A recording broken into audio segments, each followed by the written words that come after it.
صلى عليك الله يا ابن عبد الله أحمد حبيبنا عليك السلام.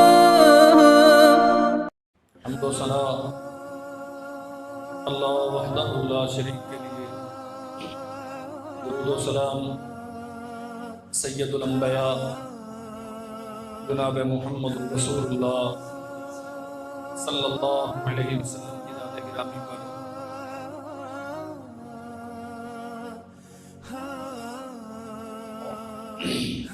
چودہ سو 42 سن ہجری کے رمضان کا آج 7واں روزہ ہے. یہ دن جسے اللہ جلال والاکرام نے یوم الفرقان قرار دیا ہے،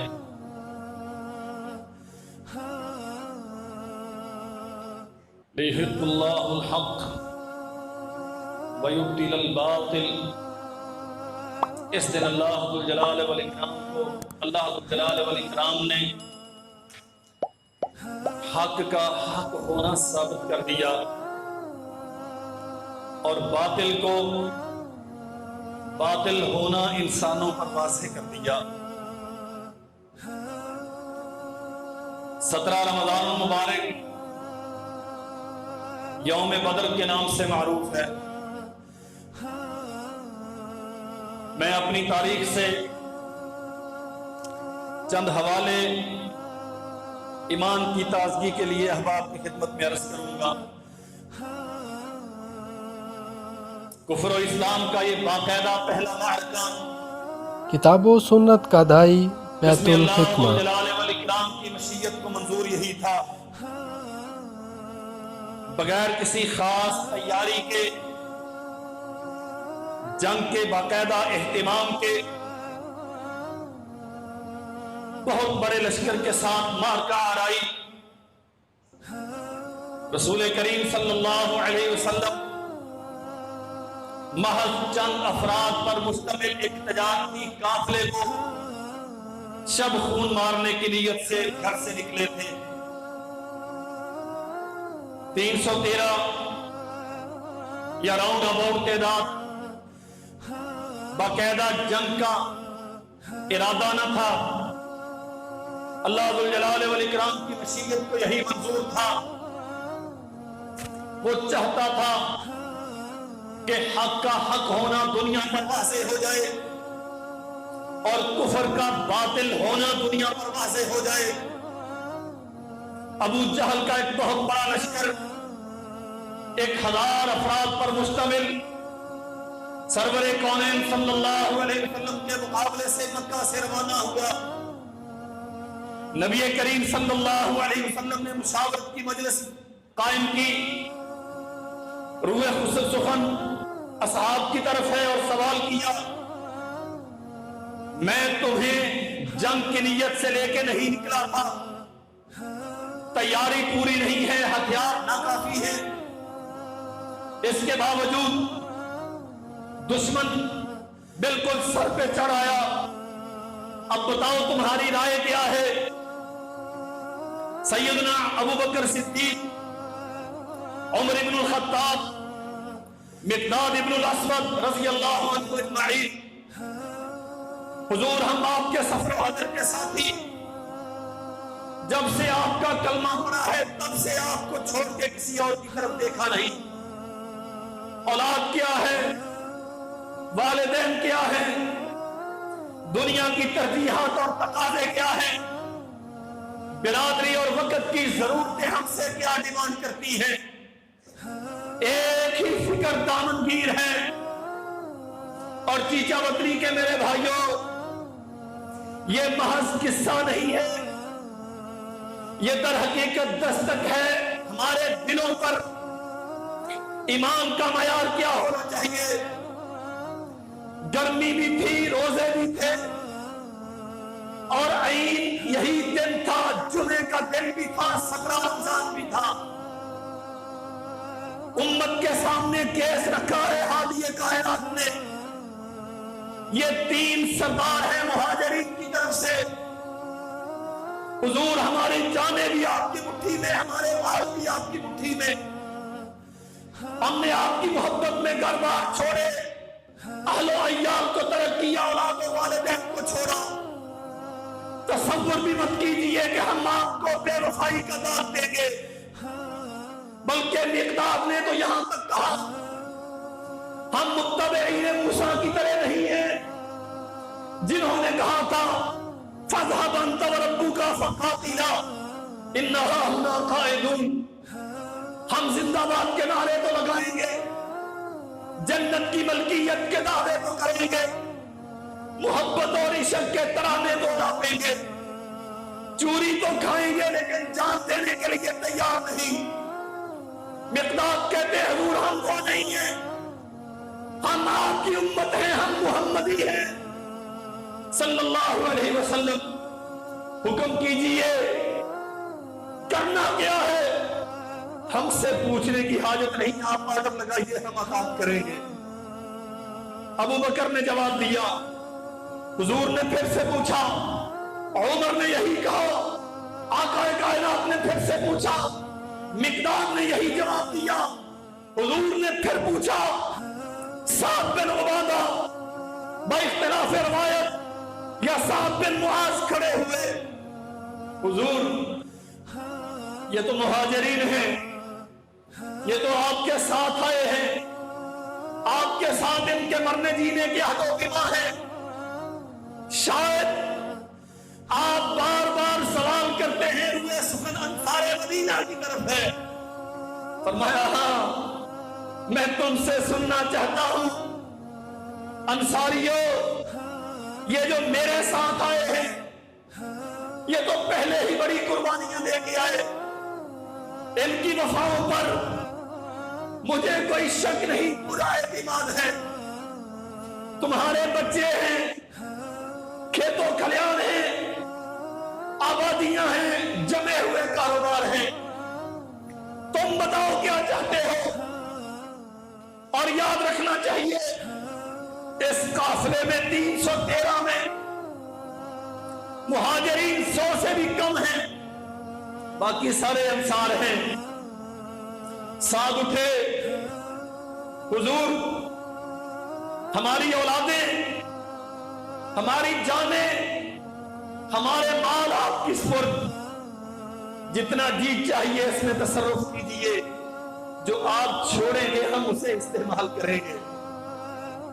آپ کیا چاہتے ہیں؟ آپ کی اناؤں میں چھلانگیں لگائیں یا دریاؤں میں گھوڑے ڈالیں؟ جب تک ہم انصار زندہ ہیں کوئی بری نگاہ سے سرور کونین کے چہرہ پر انوار کی طرف دیکھ نہیں سکتا. یہ معیار ہے ایمان کا. اللہ ذو الجلال والاکرام نے آسمان سے پھر فرشتے اتارے، بثلاثۃ آلاف بخمسۃ آلاف مصوبین محتفین منزلین. جاؤ جبریل جاؤ، اذ یوحی ربک الی الملائکہ فثبتوا الذین آمنوا انی معکم فثبتوا الذین آمنوا سألقی فی قلوب الذین کفروا اللہ. آسمان کے رب نے فرشتوں سے کہا جاؤ اہل ایمان کے دلوں کو مضبوط کرو، انہیں بتاؤ ہزاروں آ گئے تمہاری مدد کے لیے، انی معکم، آسمان کا رب بھی تمہارے ساتھ میدان میں ہے. معیار ہے ایمان کا. یہ سحریاں افطاریاں، یہ محبت رسول کے دعوے، یہ قرآن مجید کا پڑھنا سننا، یہ معیار قائم کرے تو لائق سخت مبارکباد ہو. اور اگر یہ معیار نہیں، قربانی کا یہ جذبہ نہیں، اسلام کے لیے جانثاری کا یہ معیار نہیں، تو پھر ہمیں اثر نو اپنے ایمان پہ غور کرنا چاہیے. انی معکم، میں تمہارے ساتھ ہوں. واللہ تعجب ہوتا ہے، یہی ساتھ تاریخ بتاتی ہے، احادیث میں تفصیلات موجود ہیں.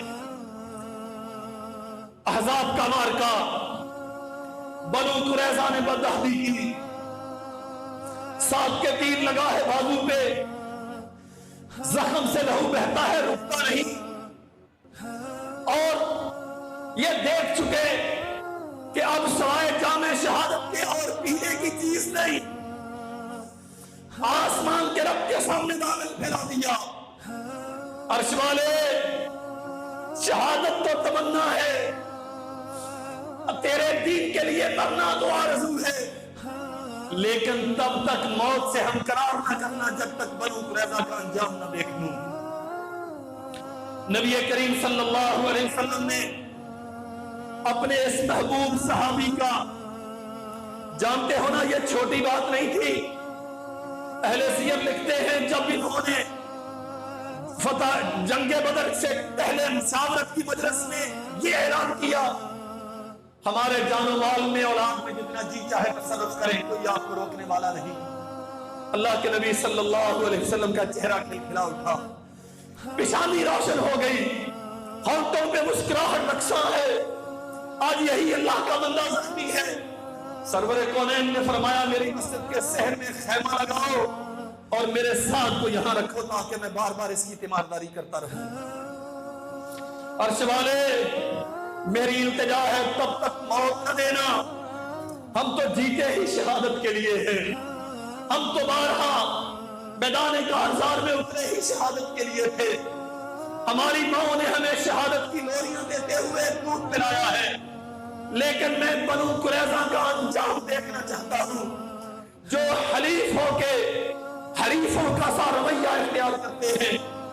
تفصیلات لمبی ہیں، بنو قریظہ نے ثالث بنا لیا سعد بن معاذ کو، اور پوچھتے ہیں اور بنو قریظہ کے سرداروں کیا میرے فیصلے پر راضی ہو؟ جی سعد، تجھے ہم نے ثالث کہا۔ اللہ کے نبی سے پوچھا حضور کیا آپ بھی میرے فیصلے پر راضی ہیں؟ کتاب و سنت کا دائی بیت الحکمہ۔ ساری عمر جو سعد رسول اللہ کے فیصلوں پہ راضی رہا، آج وہ نبی سعد کے فیصلے پہ راضی کیوں کرنا ہو؟ اور سعد کا فیصلہ کیا تھا؟ حلیف تھے بنو قریظہ کے ساتھ، ان کے کاروباری سیاسی معاہدے تھے اس خاندان کے، سعد کے خاندان کے، اور سعد اپنے خاندان کے سردار تھے۔ کہا حضور پھر سنیے میرا فیصلہ یہ ہے، ان بدعہد بنو قریظہ کے جتنے لڑنے کے قابل ہیں سب کو تحقیق کیا جائے گا، جتنے بچے اور عورتیں ہیں ان سب کو غلام اور باندیاں بنایا جائے گا۔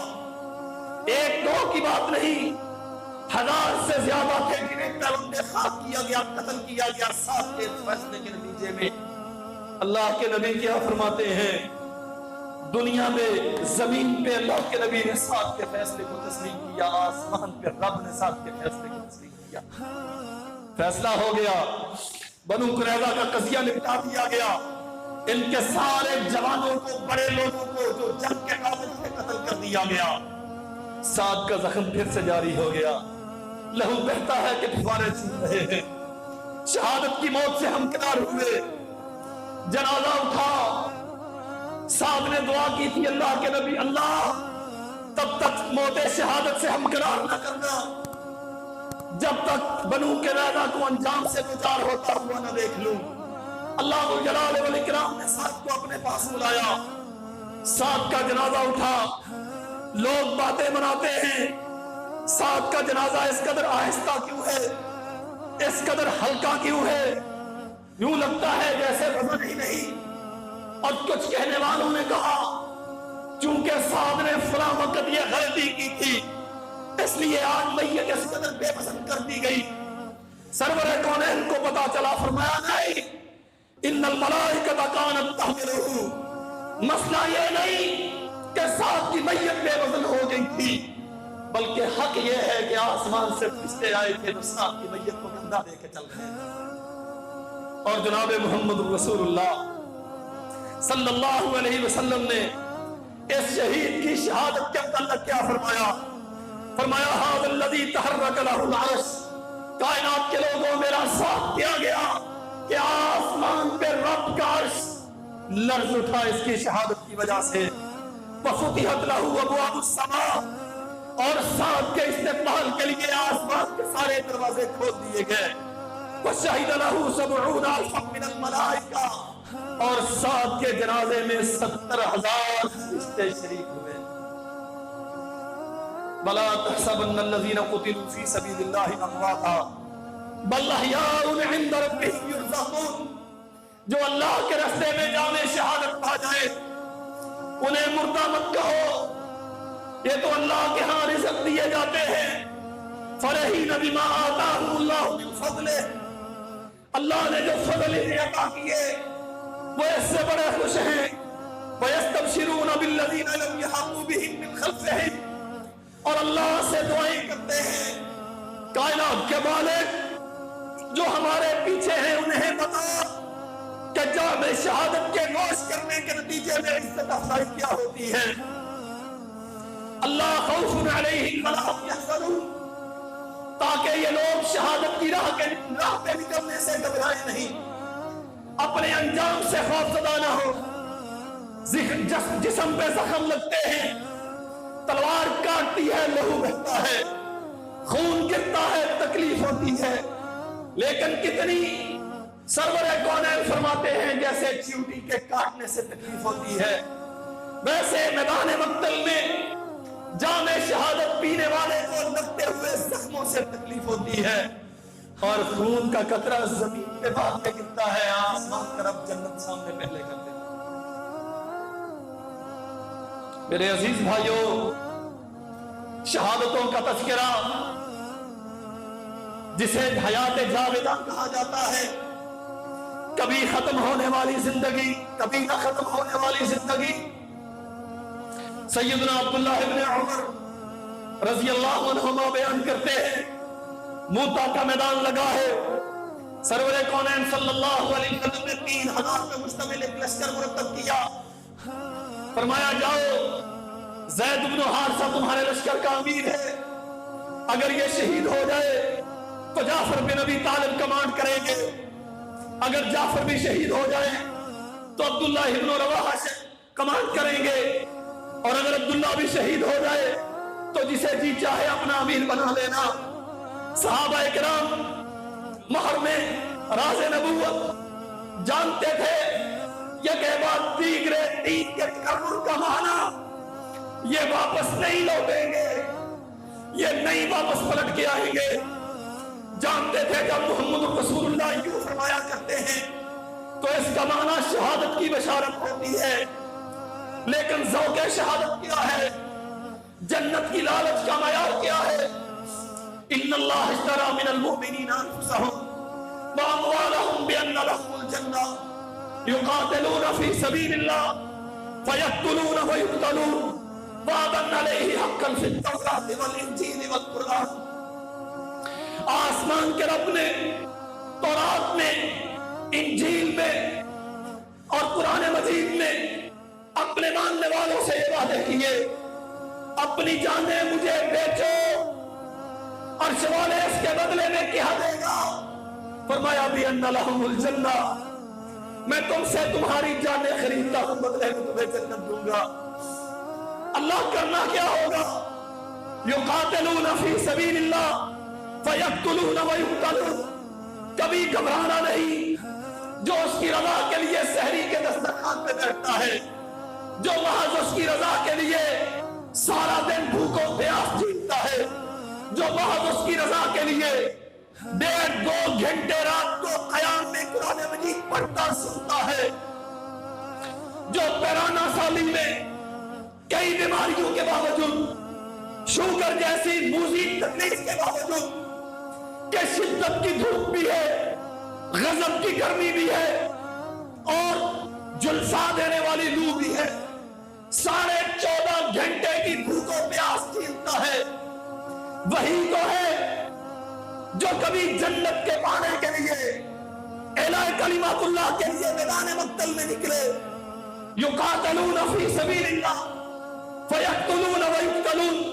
یقین ہے تلوار ہم ماریں گے تو وہ قتل ہوں گے، اور وہ ماریں گے تو قتل ہمیں بھی ہونا ہے. فسوف نؤتیہ وَمَن يُقْتَلْ فِي سَبِيلِ اللَّهِ فَسَوْفَ نُؤْتِيهِ أَجْرًا عَظِيمًا. جانتے ہیں زندہ بچ گئے تو بھی اجر ہے, کام آ گئے تو بھی اجر ہے. اللہ اجر ہے کیا؟ فرمایا بِأَنَّ لَهُمُ الْجَنَّةَ, میں تو تمہیں ہر صورت میں جنت عطا کروں گا. اللہ کے نبی فرماتے ہیں زید ابن حارثہ ہوں گے, وہ شہید ہو جائیں تو جعفر بن ابی طالب ہوں گے, وہ شہید ہو جائیں تو عبداللہ ابن رواحہ ہوں گے. اللہ کے نبی کمنٹری کر رہے ہیں, تفصیلات بخاری میں موجود ہیں. اب معرکہ کارزار گرم ہو گیا. یہ دیجئے زید ابن حارثہ, جسے کبھی دنیا زید ابن محمد کہا کرتی تھی, اور اللہ کے نبی فرماتے تھے کائنات کے لوگوں مجھے زید سے محبت ہے. اور یہ وہ زید تھا جس نے محبت رسول کا حق ادا کر دیا. یہ بطور غلام آپ کے پاس آیا تھا, لیکن نسلاً غلام تھا نہیں. بردہ فروشوں نے پکڑ کے, ایک سردار کا بیٹا تھا, بردہ فروشوں نے پکڑ کے بیچ دیا. بکتا بکاتا سیدہ خدیجہ کے توسط سے سرور کونین کی خدمت میں آ پہنچا. چچا اور باپ آئے ہیں لینے کے لیے, علاقے کے سردار ہیں, خاندان کے وڈیرے ہیں. حضور یہ ہمارا بیٹا ہے. یوں بکتا بکاتا آپ کے پاس آ گیا. مانگیے جو مانگتے ہیں, یہ سردار ہے ہونے والا, سردار کا بیٹا ہے, ہم واپس لینے آئے ہیں. اللہ کے نبی نے فرمایا محمد اسے آزاد کرتا ہے, کوئی قیمت نہیں لیتا, جاتا ہے تو لے جاؤ, محمد نہیں روکتا صلی اللہ علیہ وسلم. باپ موجود ہے, پدرانہ شفقتوں کا سمندر موجود ہے, چچا موجود ہے, سرداری سامنے نظر آتی ہے, اور کائنات کے لوگوں سمجھے مسئلہ. بابا آپ باپ ہیں, آپ کی محبتوں میں شک نہیں, آپ چچا ہیں, آپ کی الفتوں اور عقیدتوں میں شک نہیں, لیکن آپ کی سرداریوں سے محبت کی غلامی ہزار درجہ بہتر ہے. حضور نہیں جاؤں گا, وہ آپ کے ساتھ نہیں جاؤں گا, آپ کے ساتھ رہوں گا. کبھی زید کی طرف سے محبت کا یہ معیار, اور کبھی محمد رسول اللہ کی طرف سے زید کے لیے محبت کا یہ معیار کہ لوگ زید کو زید ابن محمد کہہ کر پکاریں, اور اللہ کے نبی کہے لوگوں مجھے زید سے محبت ہے. آج اسلام کا علم زید کے ہاتھ میں دیا, اور فرمایا اگر زید شہید ہو جائے تو جعفر, اس کا معنی ہے زید کو ساتھ ہی شہادت کی بشارت بھی دی. اپنے بیٹوں کو یوں روانہ کیا جاتا ہے, میدان لگا ہوا ہے, زید شہید ہو گئے. جعفر ابن ابی طالب نے پرچم تھاما. اور میرے بھائیو ایمان والو جانتے ہو نا, لوگ بہت داستانیں الاپتے ہیں, سیدنا علی المرتضی رضی اللہ عنہ کے تذکرے ہوتے ہیں. کاش کہ اس گھرانے کا تذکرہ کبھی اس اینگل سے بھی ہو. یہ جعفر ابن ابی طالب علی المرتضی کے سگے حقیقی بھائی ہیں. میدان میں کھڑے ہیں, ظالموں نے وار کیا, محمد کا پرچم جو دائیں ہاتھ میں تھاما ہوا تھا اس ہاتھ کو کاٹ دیا. اب پرچم بائیں ہاتھ میں ہے, اس ہاتھ کو بھی کاٹ دیا گیا. اب پرچم گردن کے ساتھ اٹکا کے سر بلند کر دیا, گردن کو بھی کاٹ دیا گیا. ابن رواحہ آگے بڑھے, کتاب و سنت کا دائی بیت الحکمہ. خالد آگے بڑھے, اللہ نے فتح عطا کر دی. جو بات میں عرض کرنا چاہتا ہوں, صحیح البخاری میں لکھا, عبداللہ ابن عمر کہتے ہیں جب جنگ کا میدان ٹھنڈا ہو گیا, اللہ نے اسلام کو فتح عطا کر دی, دشمن پسپا ہو کے بھاگ نکلا. ہم نے اپنے شہداء کو, اپنے زخمیوں کو اٹھایا. ہم نے دیکھا وہ نائب سالار لشکر جناب محمد رسول اللہ صلی اللہ علیہ وسلم کے حقیقی چچا کا بھائی بے پناہ محبت ہی جعفر کے ساتھ ہجرت حبشہ سے واپس آئے.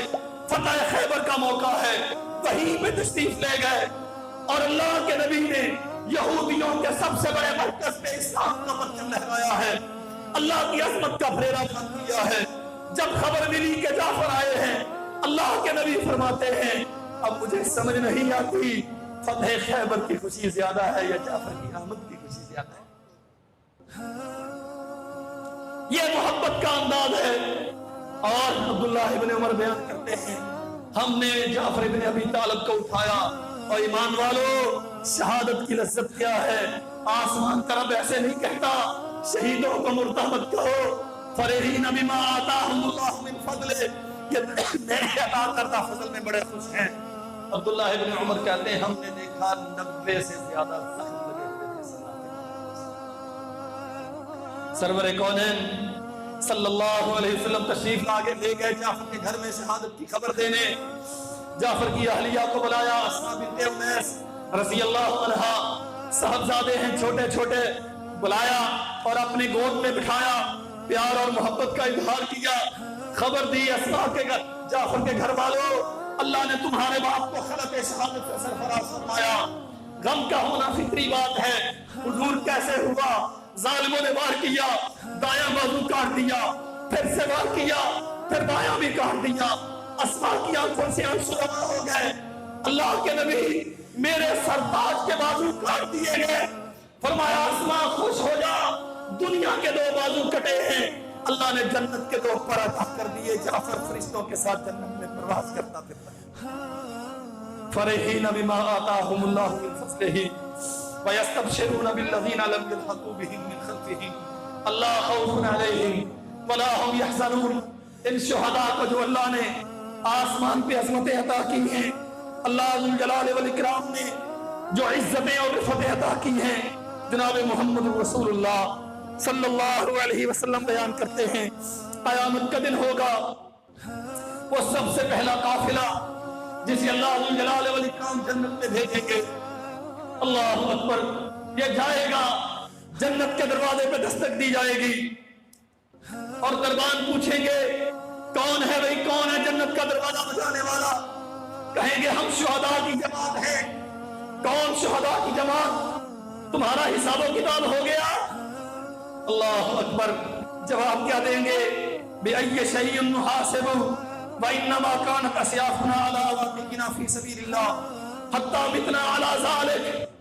ایک تلوار تھی، ایک جسم و جان تھا، تلوار کندھے پہ رہی اور جسم میدان جنگ میں رہا، ہم لڑتے رہے، ہم کرتے رہے، حتیٰ متنا علی ذالک، حتیٰ کہ جام شہادت نوش کر کے اللہ کی بارگاہ میں حاضر ہو گئے۔ ہمارے پاس دنیا کا تھا کیا جس کے حساب و کتاب کی بات کرتے ہیں؟ امتوں میں یہ سب سے پہلا گروہ ہوگا جو جنت میں جائے گا، اور معیار کیا ہے اس امت کا؟ شہادت کا ذوق کیا ہے؟ اللہ کی قسم، کیا مرد کیا عورتیں دعائیں کرتی ہیں، التجائیں کرتے ہیں، حضور ہمارے لیے دعا کیجئے، اللہ ہمیں بھی شہداء کی جماعت میں بنائے۔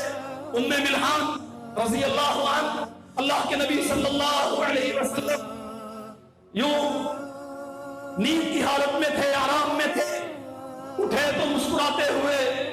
اللہ کے نبی کس چیز نے آپ کو مسکرانے پر آمادہ کیا؟ فرمایا میں نے اپنی امت کا وہ گروہ دیکھا جو سب سے پہلے بحری بیڑا بنا کے سمندر میں جہاد کرے گا۔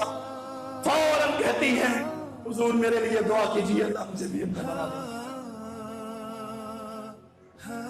آئیے سیدنا سعد بن ابی وقاص،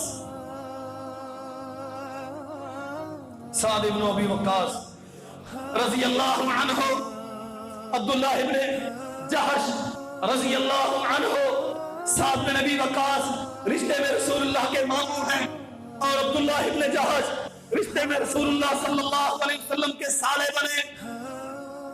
ان کی ہمشیرہ محترمہ سیدہ زینب بنت جہش رسول اللہ کے عقد میں آئی۔ احد کا معرکہ، اللہ کے نبی صلی اللہ علیہ وسلم نے لشکر کشی کا اعلان کیا۔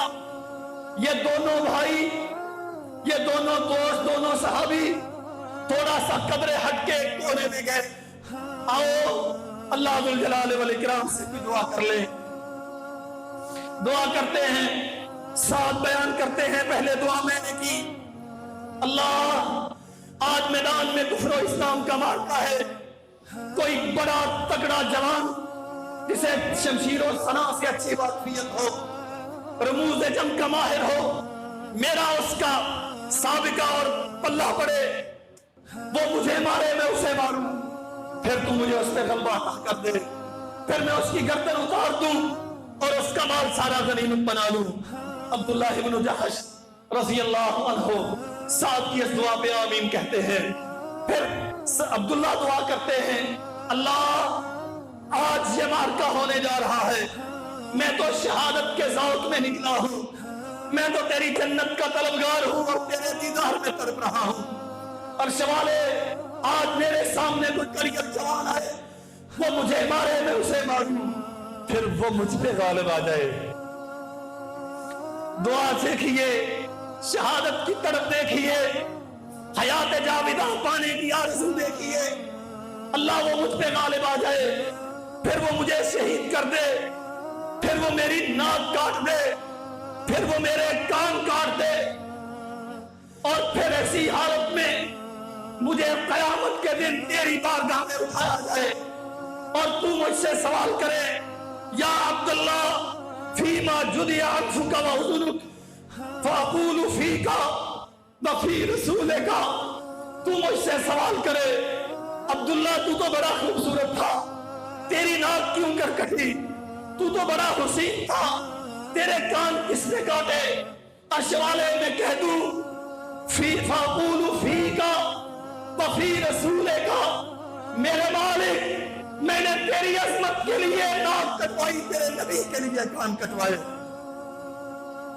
اللہ اکبر. فیقول صدقتا, اور دعا کیا ہے, میرا رب کہہ دے عبداللہ تو نے سچ کہا, تیری ناک بھی میرے لیے کٹی, تیرے کان بھی میرے لیے کٹی. سعد بن ابی وقاص کہتے ہیں دعا میں نے بھی کی, اللہ نے میری بھی پوری کر دی. دعا عبداللہ نے بھی کی, اللہ نے اس کی بھی پوری کر دی. لیکن بیٹا اپنے بیٹے کو مخاطب کر کے کہتے ہیں, بیٹا میری دعا سے عبداللہ کی دعا اچھی, مجھے دنیا کا مال ملا, اسے جنت مل گئی. شہادت کی طرف یقاتلون فی سبیل اللہ فیقتلون ویقتلون, یقینی موت سامنے ہوتی ہے, پھر بھی اترتے ہیں میدان جنگ میں. امام بحقی نے شعب الایمان میں ایک واقعہ نقل کیا ہے, نبی کریم صلی اللہ علیہ وسلم نکلے ہیں کسی موقع کے لیے. ایک آدمی دیہاتی دور سے آنے والا, نہ واقف, صحابہ اکرام اس سے واقف نہیں ہے, آیا ہے, حضور آپ کی دعوت کیا ہے, ایک اللہ کی وحدانیت کو تسلیم کرو, میری رسالت کو مانو. اللہ کے نبی نے اپنی دعوت پیش کی, حضور کلمہ پڑھائیے, مسلمان بنا لیجئے, ایمان قبول کر لیا. حضور اب میرے لیے کیا حکم ہے. نبی کریم صلی اللہ علیہ وسلم نے احکامات سے ابتدائی چند باتیں اس سے آگاہ کیا. حضور کہاں کا ارادہ ہے, فلاں علاقے میں اللہ کے دین کی عظمت کے لیے, اس کی وحدانیت کے لیے جہاد کا موقع درپیش ہے, حضور میں بھی جانا چاہتا ہوں. فرمایا آؤ چلو ہمارے ساتھ. گھر سے آیا, اسلام قبول کیا, کوئی لمبا چوڑا کسی مدرسے میں پڑھا نہیں, کسی ادارے میں ڈگریاں حاصل نہیں کی, واپس پلٹا نہیں, خاندان سے اجازت طلب کی نہیں. مسئلہ سمجھو میرے بھائیو, جنت کے متلاشیو, جنت کے بے شمار رستے ہیں. ایک رستہ یہ بھی ہے جو آج آپ کے سامنے عرض کیے دے رہا ہوں. حضور میں بھی چلنا چاہتا ہوں. فرمایا آؤ, ساتھ چل رہا ہے. صحابہ کرام اسے اجنبی سمجھتے ہوئے نبی کریم صلی اللہ علیہ وسلم سے دور کرنے کی کوشش کرتے ہیں. اور میں یہ سمجھتا ہوں کہ یہ محبت رسول میں رفاقت کے قریب ترین لمحات حاصل کرنے کے لیے, اقرب ہونے کے لیے کوشاں ہیں. اللہ کے نبی نے دیکھا میرے ساتھی, میرے جانثار اس نئے آنے والے کو مجھ سے دور کرتے ہیں. فرمایا دعوا لی النجدیہ, اس دیہاتی کو آنے دو. فوالذی نفسی بیدہ انہ لمن ملوک الجنہ, اس اجنبی کو, اس انپڑھ کو آنے دو. اللہ کی قسم جس کے ہاتھ میں میری جان ہے, انہ لمن ملوک الجنہ, یہ تو جنت کے سرداروں میں سے ایک سردار ہے. چلا گیا ہے میدان معرکہ میں, داد شجاعت دیتا رہا, شہید ہو گیا. میں اختصار سے عرض کروں گا, میت پڑی ہوئی ہے, جام شہادت کے بعد لیٹا ہوا ہے. رسول کریم صلی اللہ علیہ وسلم اس کے سر کے پاس بیٹھے ہوئے ہیں. دفعتاً, اور اللہ کے نبی مسکرا رہے ہیں ان انعامات کو دیکھ کے جو اللہ نے اس شہید پہ برسائے. دفعتاً اللہ کے نبی نے چہرہ پیچھے کر لیا, نگاہیں موڑ لی. ساتھیوں نے پوچھا حضور آپ نے چہرہ کیوں گھمایا؟ فرمایا ابھی آسمان سے اس کے پاس پورے عید آئی تھی اسے پروٹوکول دینے کے لیے، میں نے حیا سے اپنی نگاہیں تھے فرحین بما آتاہم اللہ من فضلہ۔ رستے کٹھن بہت ہیں، منزلیں پرصعوبت بہت ہیں، سفر طویل بہت ہیں، مشکلات و شدائد بے پناہ ہیں، لیکن شہادت جو خالصتاً لِعِلَاءِ کلمت اللہ ہو، جو خالصتاً لِابْتِغَاءِ وجہ اللہ ہو، سوائے اللہ کی رضا کے اور کوئی مقصود نہ ہو، ریا، نمود و نمائش، بہادری کے چرچے ہو جانے کی خواہش، اس قسم کا کوئی عنصر انسان کی سوچ میں موجود نہ ہو تو قسم رب ذوالجلال والاکرام کی شہادت کا نتیجہ سوائے اللہ کی جنت کی اور کچھ نہیں۔ آئیے محمد رسول اللہ صلی اللہ علیہ وسلم نکلے ہیں ایک جنگ کے لیے، اور سرے راہ ایک آیا، ملنے والا ملا۔ امام نسائی نے سنن الکبریٰ میں صحیح سند کے ساتھ یہ واقعہ نقل کیا۔ حضور کی در کا ارادہ ہے، فرمایا جہاد فی سبیل اللہ کے لیے آپ میں سفر ہو، میں بھی چلنا چاہتا ہوں، ساتھ لے گئے۔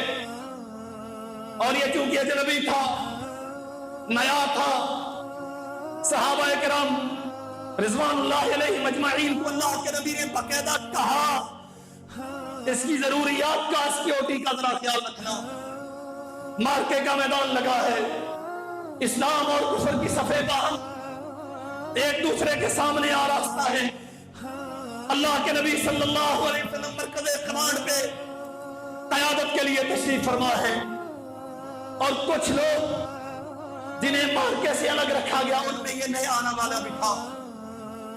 ساتھیوں نے بکریاں دے دی، جاؤ کوئی چراغاہ تلاش کر کے اس میں جا کے بکریاں چراؤ۔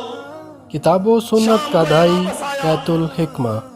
پیچھے مارکا ہوا، اللہ نے اسلام کو فتح سے سرفراز فرمایا، اللہ کے نبی نے غنیمتیں تقسیم کی۔ محمد کریم صلی اللہ علیہ وسلم نے پوچھا وہ نیا آنے والا؟ حضور وہ بکریاں چرانے کے لیے گیا ہے۔ فرمایا یہ تیرا حصہ، یہ تیرا حصہ، یہ تیرا حصہ، اور یہ اس کا حصہ جو ہمارے ساتھ ہے۔ چراتا بکریاں ہے لیکن جہاد کے سفر میں شریک ہے۔ اور یاد رکھو میرے بھائیو، تیرے نبی کی ضمانت ہے، ان قتل فی سبیل اللہ کان حقا علی اللہ ان یدخلہ الجنہ، اگر میدان مقتل میں شہید کر دیا گیا تو جنتی ہے، رب پہ حق ہے اس کا جو اسے جنت میں داخل کرے۔ او وقصته دابته کان حقا علی اللہ ان یدخلہ الجنہ وان غرق کان حقا علی اللہ ان یدخلہ الجنہ، ڈوب کے مر گیا تو بھی جنتی ہے، سواری سے گر کے مر گیا تو بھی جنتی ہے، اور خالی جنتی نہیں ہے، اس کا حق ہے کہ اس کا رب اسے جنت عطا کرے۔ یہ عمل ایسا ہے، جہاد کے رستے میں نکلنا، شہادت کی طرف میں تڑپنا، یہ عمل ایسا ہے، اللہ پہ حق ثابت ہو گیا، اللہ اسے جنت میں داخل کرے۔ یہ بکریوں کا چرواہا واپس آ گیا، ساتھیوں نے غنیمت کا حصہ اسے دیا، بڑے تعجب کے ساتھ پوچھتا ہے یہ کیا ہے، یہ کیا ہے؟ اللہ نے اسلام کو فتح عطا فرمائی۔ شریعت کا دستور یہ ہے، اللہ کے نبی 5واں حصہ خمس اپنے لیے، اپنے اہل بیت کے لیے، اسلام کے مصارف کے لیے رکھتے ہیں، 4 حصے مجاہدین میں تقسیم کرتے ہیں۔ یہ ان تقسیم اموال میں سے 13 حصہ ہے۔ کہنے لگا اللہ کی قسم میں اس لیے نہیں آیا تھا۔ بات سمجھو میرے بھائیوں، ہمارا کوئی کام دنیا کے لیے، اگر تیری سحری صرف دسترخوان سجانے کے لیے ہے تو اس کا کوئی فائدہ، بول لو کچھ نہیں ہوتا۔ اگر مجھے گھنٹہ بولنے سے کچھ نہیں ہوتا تو آپ کو بھی کچھ نہیں ہوتا۔ اگر یہ سحری محض دسترخوان کے لیے ہے تو اس کا کوئی فائدہ، اگر یہ افطاری محض دسترخوان کے لیے ہے تو اس کا کوئی فائدہ۔ اگر یہ صدقہ و خیرات صرف ناموری اور شہرت کے لیے ہے تو اس کا کوئی فائدہ، اگر یہ ساری مشقتیں محض عید کے لباس تیار کرنے کے لیے تو اس کا کوئی فائدہ۔ یہ نکلا ہے میدان میں، ساتھیوں سے کہا اللہ کی قسم میں تمہارے ساتھ اس لیے نہیں آیا تھا۔ کہا پھر کس لیے آیا تھا؟ کہا میں تو جنت کے لیے آیا تھا۔ کہتے ہیں ہمارے بس کی بات نہیں ہے، یہ تو تقسیم ہے سرور کونین کی، ہمارے پاس تو امانت تھی، ہم نے تجھے پہنچا دی۔ سامان اٹھایا، ہادی کائنات کی خدمت میں آ کے پیش ہو گیا۔ حضور یہ کیا ہے؟ فرمایا اللہ کے بندے یہ غنیمت ہے۔ حضور یہ کیوں کر مجھے دی ہے؟ فرمایا چونکہ تو ہمارے ساتھ تھا، تو جہاد کے سفر میں جہاد کے لیے نکلا، تو نے ایمان قبول کیا، میری رسالت پہ تصدیق کی مہر لگائی، اور تو میری رفاقت میں چلا۔ جو محمد کی رفاقت میں چلے چاہے بکریوں کا چرواہا بھی ہو وہ کبھی خیر سے محروم ہوتا۔ بہت بڑی بات کہی ہے اگر آپ کو سمجھا۔ جو محمد کی رفاقت میں چلے، جو سید الکونین کی راہ پہ چلے، وہ چاہے بکریوں کا چھیڑ کیوں نہ ہو وہ اللہ کی رحمتوں سے کبھی محروم ہوتا۔ کہا یہ تو رب کی رحمت ہے۔ کہا اللہ کے نبی قسم ہے پالنے والے رب کی، میں اس لیے نہیں آیا تھا۔ فرمایا کہ تو کس لیے آیا تھا؟ اپنے حلق پہ ہاتھ رکھتا ہے۔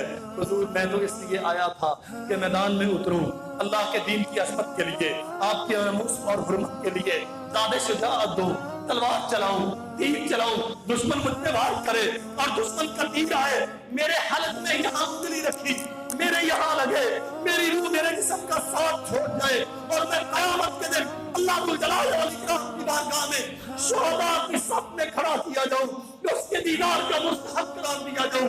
حضور میں تو اس لیے آیا تھا۔ اللہ کے نبی فرماتے ہیں اگر تو سچا ہے تو تیرا رب تجھے سچا کر دکھائے گا۔ زیادہ وقت نہیں گزرا، پھر سے واقعے کا میدان سجا، یہ صف میں کھڑا ہے، داد شجاعت دیتا رہا، اللہ نے اسلام کو فتح عطا کر دی، شہداء کو لایا گیا، غازیوں کو، زخمیوں کو لایا گیا، ایک شہید کو بھی آیا جس کے حلق میں تیر پیوست ہے، اللہ کے نبی کی بارگاہ میں لایا گیا۔ حضور نے اس کے چہرے کو گرد و غبار سے صاف کیا، فرمایا ہوا کیا یہ تو وہی نہیں ہے جو نیا آیا تھا، جس کے قبیلے سے ہم واقف نہیں، جس کے وطن معلوف کو ہم جانتے نہیں، جس کے ورثاء کی ہمیں معرفت نہیں، لیکن یہ کہتا تھا میں تو اس لیے آیا ہوں کہ یہاں تیر لگے اور جنت کا مہمان بن جاؤں۔ فرحین بما آتاہم اللہ من فضلہ، جو اللہ سے اس کے فضل کی تلاش میں آیا تھا، جو جنت کے حرص میں آیا تھا، جو شہادت کے ذوق میں آیا تھا۔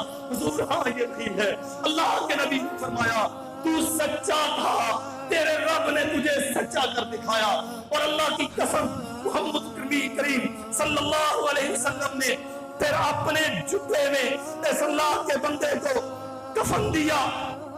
ثم کفنہ النبی فی جبۃ النبی، اللہ کے نبی نے اپنے جبے میں اس شہید ہونے والے، اس حلق میں تیر کھا کے جام شہادت نوش کرنے والے کو اپنے جبے میں کفن دیا۔ فقدمہ فصلی علیہ، اسے سامنے رکھا، اس پہ دعا کی یا نماز جنازہ ادا کی، اور کہا گیا اللہم ان عبدک ھذا خرج مہاجرا فی سبیلک فقتل شہیدا وانا شہید علی ذلک۔ اللہ یہ تیرا بندہ تیری ملاقات کے ذوق میں، تیری جنت کے لالچ میں ہجرتیں کرتے ہوئے مصیبتوں کے سفر میرے ساتھ نکلا، فقتل شہیدا، اور اپنے دعوے کے مطابق حلق پہ تیر کھا کے تیرے پاس آ گیا، انا شہید علی ذلک، والے میں اس کے سچا ہونے کی گواہی دیتا ہوں، تو بھی اسے سچا کر دکھا۔ اللہ اکبر کبیرہ۔ شہادت، اللہ کی قسم یہ زندگی معلوم نہیں کتنے سال کی ہے،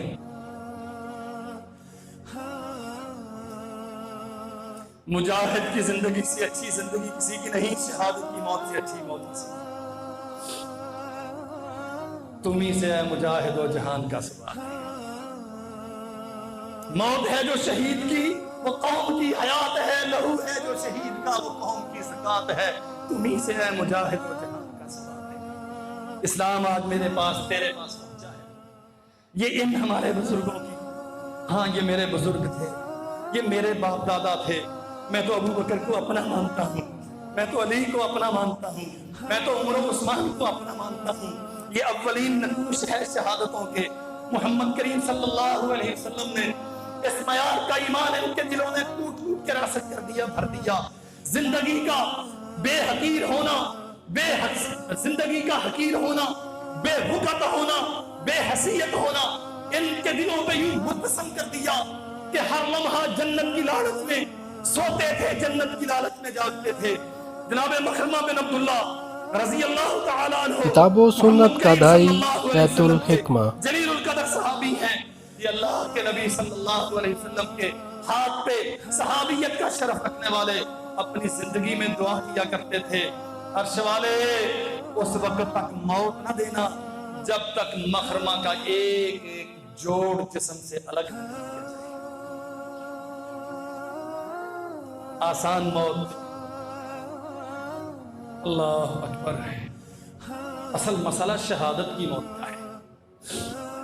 یہ جو لذت ہے نا موت شہادت میں، اللہ کے نبی نے ایسا نہیں فرمایا تھا اللہ ذو الجلال والاکرام قیامت کے دن اہل جنت کو جنت میں داخل کر دیں گے اور پھر پوچھیں گے بتاؤ جنتیوں کیا چاہیے، کوئی اور کچھ اور کچھ اور کچھ اور، اللہ کچھ نہیں چاہیے، ہاں سارے راضی ہوں گے، کچھ نہیں چاہیے، ایک جماعت ہوگی راضی تو وہ بھی ہوگی لیکن ایک لالچ ایک طمع باقی ہوگی، عرش والے ہمیں چاہیے، ارے تمہیں کیا چاہیے، ایک بار زندگی چاہیے، دنیا کی عظمتیں نہیں چاہیے، زندگی چاہیے تاکہ تیرے راستے میں شہادت کی لذت حاصل کر۔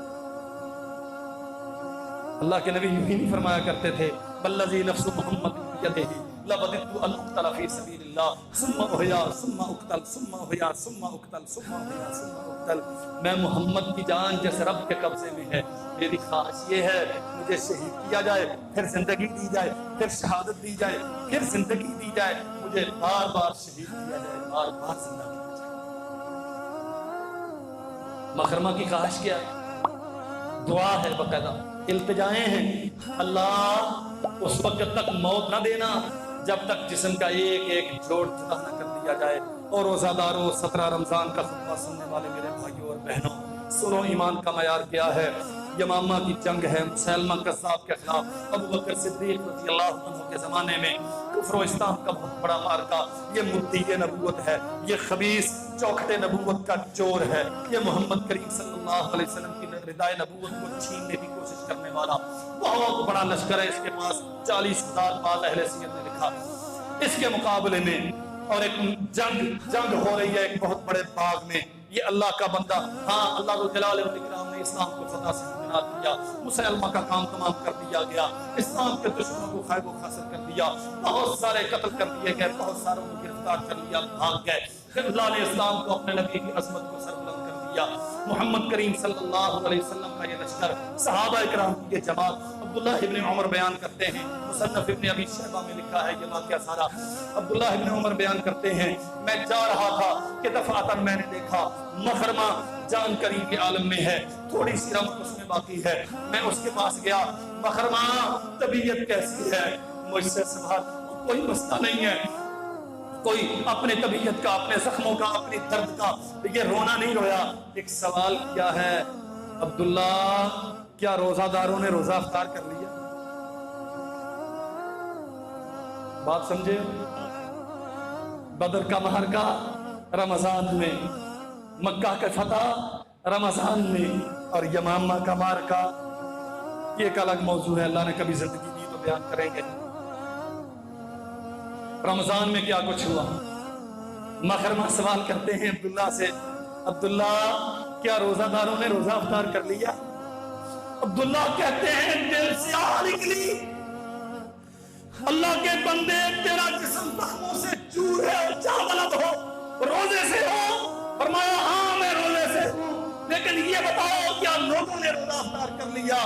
عبداللہ لوگ تو مخرمہ لوگ تو کب کے روزہ افطار کر چکے، عبداللہ جاؤ پھر پانی لے کے آؤ افطاری تو کر لو۔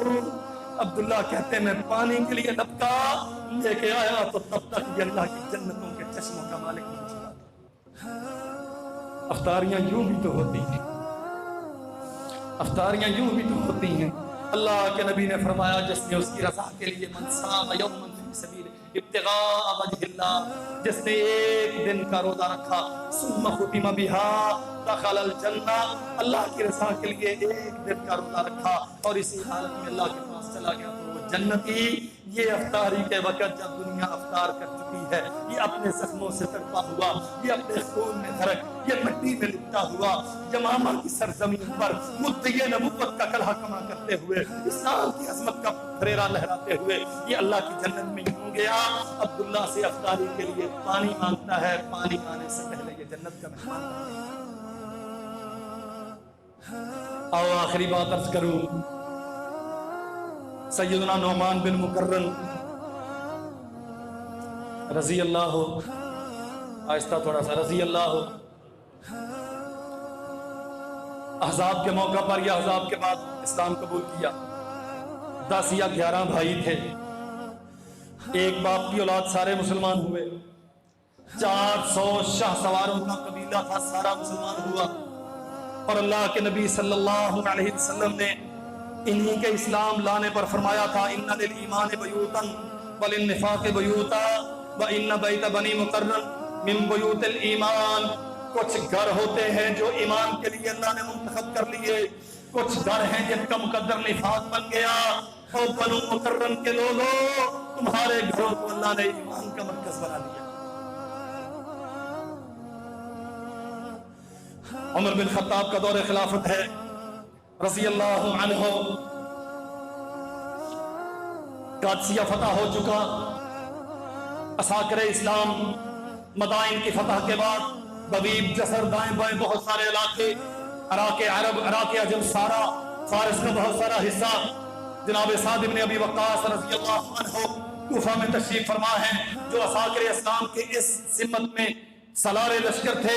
اللہ کے نبی صلی اللہ علیہ وسلم کے ماموں ہیں، لیکن فاتح قادسیہ اس وقت کوفہ میں ہیں. امیر المومنین عمر بن خطاب کو پیغام پہنچا کہ کسریٰ فارس اپنی بچی کچھی ساری قوت مارکہ نہم، مقام نہامت کے وہ قلعے میں جمع کر رہا ہے اور ایک فیصلہ کن جنگ لڑنا چاہتا ہے مسلمانوں کے خلاف. اختصار سے عرض کرتا ہوں، امیر المومنین نے شورا قائم کی، فیصلہ کیا لشکر روانہ کیا جائے گا. اور لشکر کے لیے امیر کون ہوگا؟ فرمایا وہ خط لاؤ جو چند دن پہلے گورنر کسکر نے مجھے بھیجا تھا. کسکر کا گورنر یہی نعمان بن مکرم رضی اللہ عنہ. فتح کے بعد امیر المومنین نے اسے گورنر بنایا. یہ عامل ہے، اپنے علاقے کا سردار ہے، شاہی پروٹوکول کا حامل ہے. اور خط لکھتا ہے امیر المومنین کو، کہا امیر المومنین یہ کسکر کی گورنری میرے لیے ایسی ہے جیسے شریف آدمی کے پہلو میں طوائف کو بٹھا دیا جائے. ایمان کا معیار دیکھو. اور روزے رکھنے والے میرے بھائیوں، جنت کی لالچ کرنے والے میرے عزیزوں، یہ معیار ہے ایمان کا.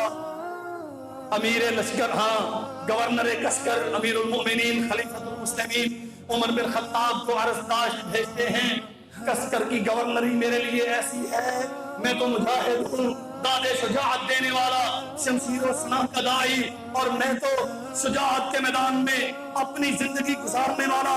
اور آج مجھے کسکر کے گورنر کے محل میں قید کر دیا گیا، یہاں مجھے گورنر بنا دیا گیا. نہیں چاہیے، آپ مجھے یہاں سے آزاد کریں اور کسی لشکر میں بھیجیں تاکہ شہادت کی راہوں میں جا کے اللہ کے رستے میں شہید ہو جائے. امیر المومنین فرماتے ہیں یہ لشکر 30,000 کا، فلاں علاقے سے فلاں چلے گا، فلاں سے فلاں چلے گا، فلاں سے فلاں چلے گا. حذیفہ بن یمان اس کے نائب ہوں گے، نعیم بن مکرم وہ ان کے نائب ہوں گے. حضور سالار اول کون ہوگا؟ فرمایا کسکر کا گورنر نعمان بن مکرم. بادشاہت چھوڑ کے شہادت کی تلاش کی. وقت ختم ہو گیا، میدان لگ گیا، مارکہ ہرائی ہو رہی ہے، دشمن آمنے سامنے، کئی دن گزر گئے، فتح کی کوئی سبیل نظر نہیں آتی. اللہ اکبر، کئی حملے ہو رہے ہیں، وہ بھی کرتے ہیں، یہ بھی کرتے ہیں. اب نعمان بن مکرم کھڑے ہیں، ساتھیوں نے آ کے پوچھا جی امیر محترم حملہ کریں؟ فرمایا ابھی تھوڑی دیر ٹھہرو، میں ایک دعا کرتا ہوں، تم آمین کہو پھر. ہاں قسم رب الجلال والاکرام کی، وہ آسمان کا رب تو سنتا ہے، تو اپنے حجرے میں بیٹھ کے مانگے وہ تب بھی سنتا ہے، تو مسجد میں آ کے مانگے وہ تب بھی سنتا ہے، تو بازار میں اپنی مارکیٹ میں بیٹھ کے مانگے وہ تب بھی سنتا ہے، لیکن جو میدان مقتل میں مانگے اس کی سننے کا کیا خیال؟ دامن پھیلے ہوئے ہیں، اللہم اعزز دینک وانصر عبادک واجعل النعمان اول شہید اليوم، اللہ اپنے دین کو مضبوط کر، عزت دار بنا، وانصر عبادک ہم سارے تیرے بندے ہیں، ہماری مدد کر، واجعل النعمان اول شہید اليوم، اور آج کے دن شہادت پانے والوں میں سب سے پہلا نام نعمان کا ہے۔ اپنے لیے دعا کرتے ہیں، اللہم انی اسألک ان تقر عینی بفتح فیہ عز الاسلام واقبضنی شہیدا، اللہ آج میری آنکھیں ٹھنڈی کر دے ایسی فتح کے ساتھ جس میں اسلام کے لیے عزت ہو، واقبضنی شہیدا، اور پھر مجھے جامع شہادت عطا کر دینا۔ پہلے سیر نے لکھا نعمان دامن پھیلا کے اللہ سے مانگتا ہے، لشکر آمین کہتا ہے، لیکن نعمان کی دعاؤں کی گریہزاری اور یہ الحاح اور اللہ ذو الجلال والاکرام سے شہادت کی یہ طرف ہم سمجھ گئے ہمارا ساتھی آج ہم سے گیا، یہ لشکر اپنے امیر سے محروم ہو جائے گا۔ اللہ ذو الجلال والاکرام کی مشیت کو یہی منظور تھا، معرکہ شروع ہوا اور نعمان گر گیا اپنے گھوڑے سے، ان کے بھائی نعیم بن مکرم وہ پاس کھڑے ہوئے تھے، پرچم پکڑا لہرا دیا، جان طلب ہے، آخری دم جا رہے ہیں۔ نعمان پوچھتے ہیں اپنے بھائی سے، نعیم بتا لوگوں کا کیا حال ہے، اسلام کی کیا پوزیشن ہے؟ نعمان خوش ہو جاؤ، اللہ نے اسلام کو فتح عطا کر دی، الحمدللہ یہ کلمہ کہا، فَإِنَّا لِلَّهِ وَإِنَّا إِلَيْهِ رَاجِعُونَ، نعمان کی روح پرواز کر گئی، اللہ ذو الجلال والاکرام کی بارگاہ میں پیش ہو گیا، فتح پرچم لہرا رہا ہے، لشکر کٹا ہوا ہے، فتح کے شادیانے بچ گئے، دشمن بھاگ گیا، نہامد فتح الفتوح، جس مارکے کے بعد سارا فارس اسلام کے زیر نگین آیا، بہت بڑا علاقہ افغانستان کا، آج کے افغانستان کا اللہ نے مسلمانوں کو عطا کر دیا، سب پہ محمد عربی کی عظمت کا پرچم اس مارکے کی فتح کے بعد لہرایا۔ لوگوں نے پوچھا امیر لشکر نظر نہیں آتے، انہیں مبارکباد دیں، نعیم بھائی جو ساتھ ہی کھڑا تھا، وہ اللہ کے بندو تمہارا امیر، اس نے 2 دعائیں کی تھی اپنے رب سے، اس کے رب نے دونوں دعائیں پوری کر دی، فتح عطا کر دی، شہادت عطا کر دی۔ یہ غازی، یہ تیرے پرسرار بندے جنہیں بخشا ہے تم نے ذوق خدائی، دو نیم ان کی ٹھوکر سے صحرا اتریا، پلٹ کا سمٹ کر پہاڑ ان کی ہے سرائی، دو عالم سے کرتی ہے بیگانہ دل کو، عجب چیز ہے لذت آشنائی، شہادت ہے مطلوب مقصود مومن، نہ مال غنیمت نہ قسمت کشائی۔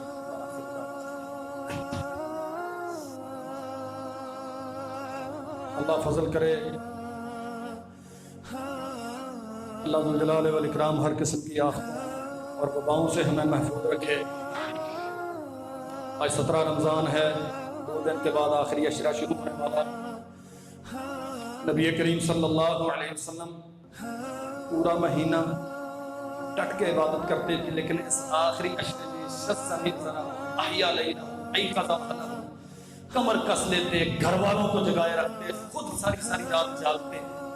میں التماس کروں گا اپنے بھائیوں اور بہنوں سے، اگر اللہ نے زندگی مقدر میں لکھی ہے تو آرام بہت کیا ہے، بہت کریں گے، اور اگر دنیا کا یہ مرحلہ ختم ہو گیا تو اللہ جنتیں، اللہ ہماری قبریں ہمارے لیے جنتیں بنائے اور ہمارے لیے آرام گاہیں بنا دے۔ لیکن یہ جو چند دن ہیں یہ آرام کے نہیں ہیں، یہ بندگی کے ہیں، یہ جنت کے لیے محنت کرنے کے ہیں۔ احیا لیلہ، ساری رات جاگتے ہیں، سونا منع نہیں ہے، آدھی رات بھی سویا جا سکتا ہے، ساری رات بھی سویا جا سکتا ہے، لیکن معیار یہی ہے کہ آخری عشرہ کیوں بسر ہونا چاہیے۔ مانگے اپنے رب سے گناہوں کی معافیاں، غلطیوں کی تلافیاں، جنت کا ثواب، جہنم سے آزادیاں۔ اعتکاف 20ویں روزے کی شام کو نماز مغرب سے پہلے ہوتا مسجد میں ہی ہے، اعتکاف اور کسی جگہ پہ نہیں ہوتا۔ جمعے والی مسجد میں ہوتا ہے. اللہ جلال والاکرام حالات موافق رکھے، حکومت کی طرف سے پابندیوں کا کوئی شکار نہ ہو جائیں، اور مشکلات اللہ ہم سے دور کر دے. ہمیں آخری اشرا ایک مثالی زندگی کے 10 دن مثالی بنا کے گزارنے چاہیے. صدقہ و خیرات میں، دعا و التجا میں. اللہم انک عفو تحب العفو فاعف عنی، کثرت کے ساتھ جہنم سے آزادی اور جنت کے داخل. الحمد للہ نحمده ونستعینه ونستغفره ونعوذ باللہ من شرور انفسنا وسیئات اعمالنا، من يهده الله فلا مضل له ومن يضلل فلا هادي له، ونشهد ان لا اله الا الله وحده لا شريك له وان محمدا عبده ورسوله. اللهم صل وسلم على عبدك ونبيك محمد وبارك وسلم وصل عليه. سبحان ربك رب العزة عما يصفون وسلام على المرسلين.